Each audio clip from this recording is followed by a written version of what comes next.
This is a video tutorial on how to complete the Unit 4 Critical Analysis Essay Planner.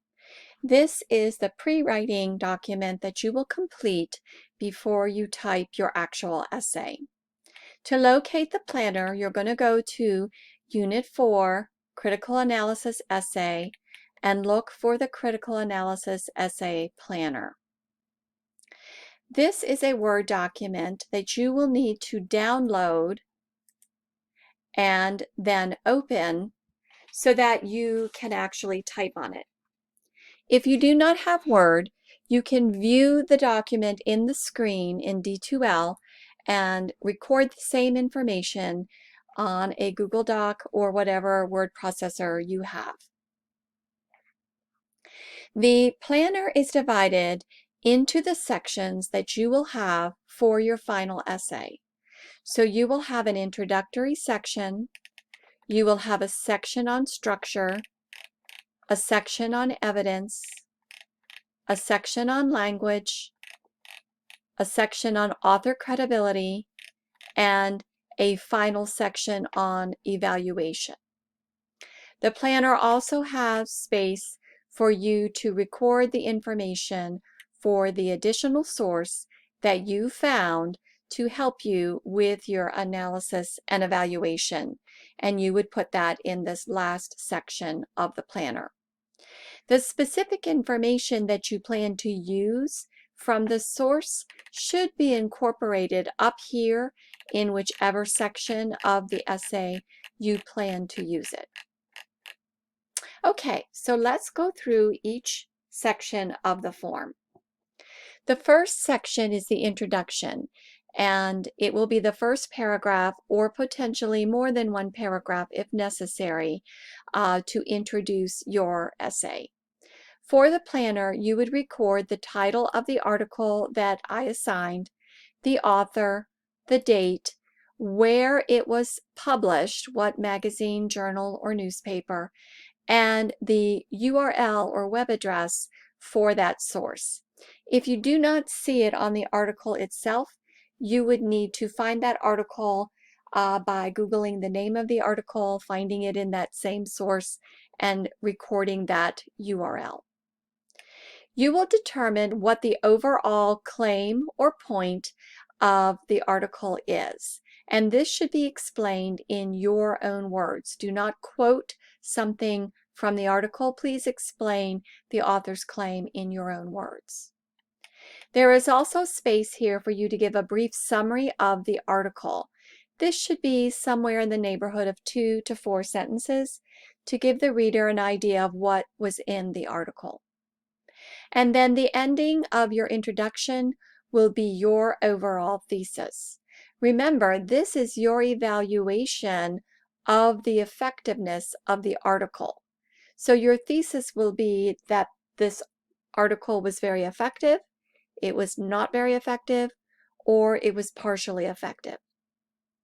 You may want to wait to create your thesis until after you have filled out the analysis sections of your paper, since that is what determines your thesis. Okay, in the structure section of the paper, you are going to identify the various patterns of organization that the author used. More than likely, the author used many different patterns.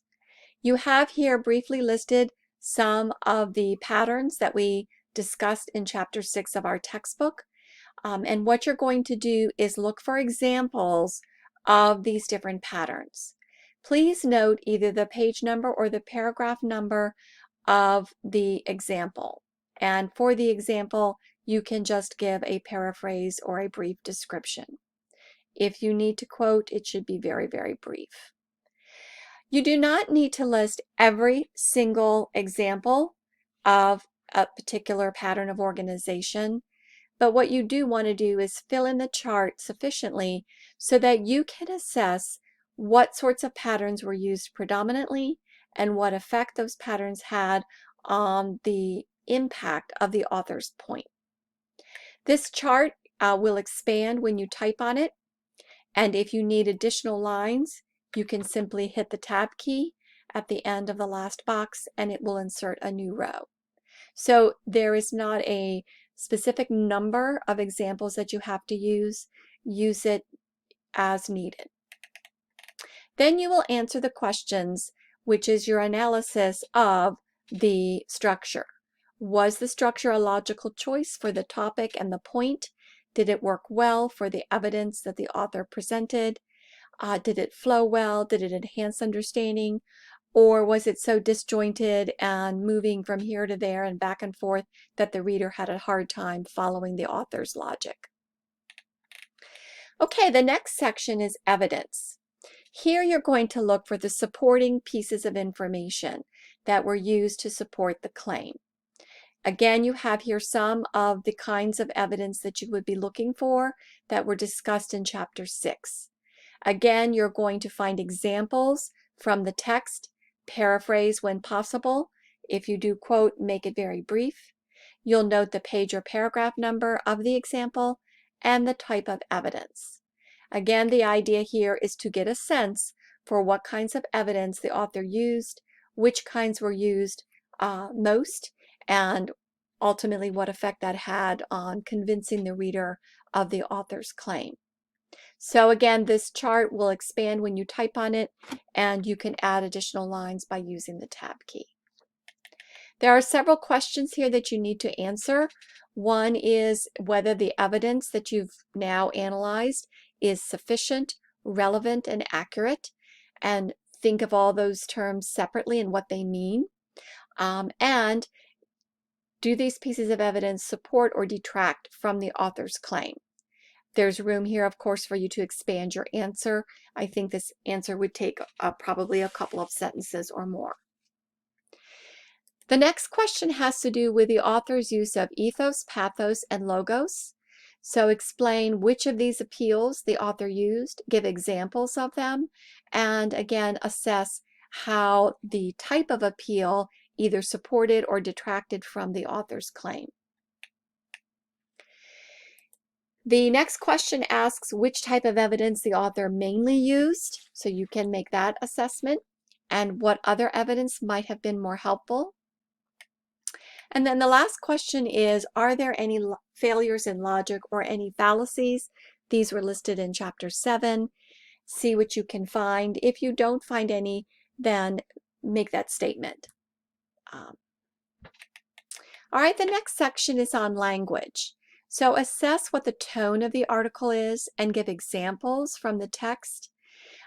Look for other interesting uses of language.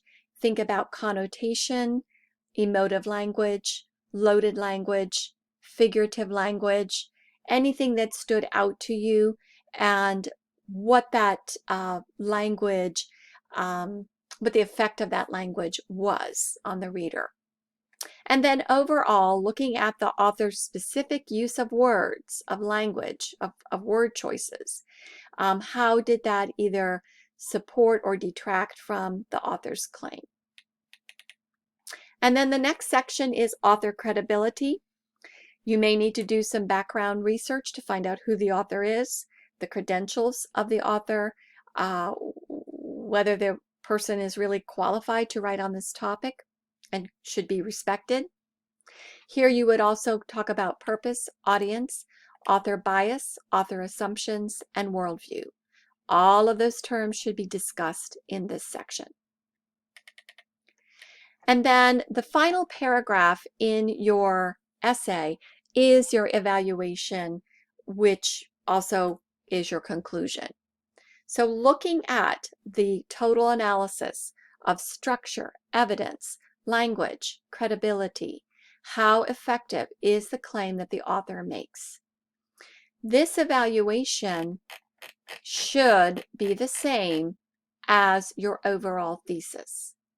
But here you will state it in one sentence, and at the end of your essay, you will use a paragraph to go over that evaluation. Again, you could highlight the reasons for your evaluation based on the various sections of your paper.